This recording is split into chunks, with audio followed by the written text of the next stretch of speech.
Sanibona bafethu uvandi lo. Yabona kodwa la emva kwami. Ngahamba nihambe. Ngeke nibuye la. Ngahamba niyiphi? Yabona la. Ngeke nibuye. Orlando Pirates iphethe engine entsha. Yabona le engine le. Yabona le engine le ayiwadinga amafutha. Ayiwadingi nje amafutha le engine le. Sipho Mbuli and Sihle Nduli. These two new signings assigned Orlando Pirates on a free. Labajida la sibathole mahala. They were free agents. Sipho Mbuli was recently released by Mamelodi Sundowns. Sihle Nduli didn't want to sign a new contract with Stellenbosch. So labajida la about two Orlando Pirates ibathole mahala ha. Akekho wayazi ukuthi bangase bayiqalele Orlando Pirates on their debut esigodini sikaBaminzela. Indlela abadlala ngakhona bakhombisile ukuthi abadlali ababane experience, abadlali asebehambe ibanga elide. Sebehamba ibanga elide labajida laba.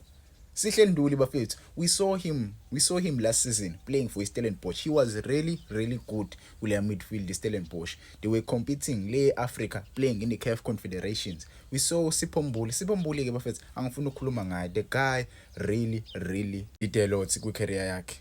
He really played kwi-SuperSport United, wa-impressa kakhulu umjida, wajoyina i-Sundowns, nakhona futhi wadlala kwi-Sundowns umjida. Yabo walonwa kweSikhukhune United, nakhona futhi uphinde waqhubeka wadlala kule level akuyona umjida. Ufikile esigodini sikaBaminzela izolo, and the crowd indlela ebimthanda ngakhona. You heard ukuthi hayi ama-fans amthanda ngempela.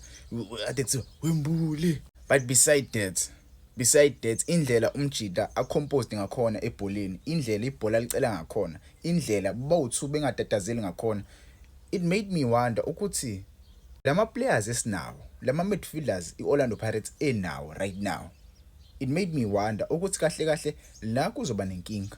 I spoke about ama defenders, I spoke about ama center backs iOrlando Pirates. Ukuthi Orlando Pirates izoba nenkinga, ucoach uzoba nenkinga in selecting the correct players kuma center back positions.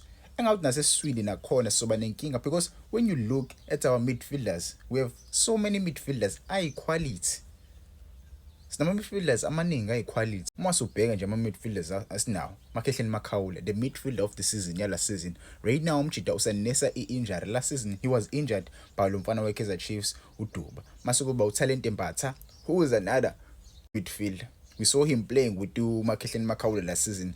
Those guys were really good. They were the engine of Orlando Pirates last season. But looks like this season so thola i-engine enje. Another player uSimphiwe Selepe. We saw Selepe last season introduced by Jose Rivero. The young boy is really talented. Uyakwazi ukudlala eswini. Nabayithethu Ndlondlo was recently released by Orlando Pirates with Goodman Mosele. Raseboja is another midfielder bafethu.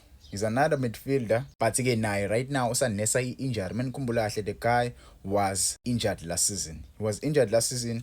Right now, usanesa injury naye. Mase kuba Sipho Mbuli, Sihle Nduli, Masindi Namtshajela, another midfielder isisayinile from iMarumo Gallants. Ucoach uyayazi ngempela leya midfielder leya, because ube coach iMarumo Gallants, ucoach Njulo se coach Orlando Pirates right now. Abdullahi Mariko bafethu Marikana. I call him Marikana. That guy knows how to play football. We saw him playing for Orlando Pirates game izolo. Mase kuba uDansini umdantsana bafethu umjidi uyadlala ngempela uDansini lo mfana omncane lo ongasuyi ikhalajana. Mase kuba uKabelo Dlamini naye sesimfake lapha eswini, but he normally plays as number 10. So wonke lama midfielders lawa masiwabhenge ngempela ucoach uzoba nenkinga in selecting the correct players. But mina ngokwami I think ipair esengiyibonile izosebenzela ile phele. Shuthi kahle Orlando Pirates ine pair kaMakhehleni Makhawula, ibe ne pair kaSihle Nduli ibe noMbuli. Makhehleni Makhawula benombatha masukuba Sipho Mbuli noNduli. Eyona nje ipair leyo ezosebenzela kuOrlando Pirates. Squad rotation isadingakala ke madoda. Yabona squad rotation ucoach kumele aqikelele ukurotate abadlali. Kusimbonile izolo coach lento le yade ngisho ama games kumele Orlando Pirates izame ukwafinisha in the first half. Finish the games in the first half, uzothola ithuba lokuthi ukwazi ukurotate abadlali second half. Thola nje ithuba elikahle ukuthi ukwazi ukurotate abadlali. You saw yesterday, we saw abadlali abaningi bethola ama minutes because igame bisikwazi ukuyimanage. We knew how to manage the game. But mina engikusho kule season lo kuningi esizokubona. Kuningi esizokubona kule season. Orlando Pirates indlela edlala ngakhona engathi baqhubeka kanje abajida. Mathi nje baqhubeka kanje kule game esoyidlala neSikhukhune, we saw iSikhukhune yesterday. they were really good. I don't wanna lie. Sikhona besigood izolo. Sigcwele ama experienced players. We saw Grob izolo scoring a brace. So kule game yokuqala nje ku Betway Premiership kumele senze show sawuthola 3 points sidlulile phambili. Take each and every game at a time. Like ungacabanga ama game ale kude. Dlala igame oyidlalayo. Must take each and every game as a final. Take each and every game as a final. That is how we are going to win our games. We took this game as a final. Orlando Pirates indlela edlala ngakhona kule game, they played this game like a final. They didn't undermine iPolokwane City. They didn't undermine iPolokwane City. So we mustn't undermine these small teams, because these are the small teams that usually take a point to Orlando Pirates. That usually beat the Orlando Pirates. So we mustn't undermine these small teams. We must make sure we play them like we are playing finals.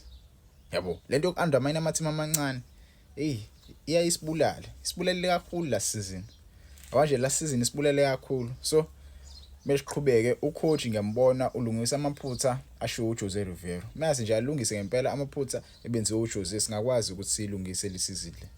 Naye agwema amaphutha akhe. Yabo, athathe izinto ezinhle ezenze uJose ayithathe, izinto ezimbi azama ukuyilungisa lapho nalapho. Simbonile uSipho Chain izolo ephuma. But ke bengikhuluma ngile midfield abafethu bangijabulisile kakhulu labafana labo 2. Bangijabulise kakhulu, they were too composed, bebe relax kakhulu.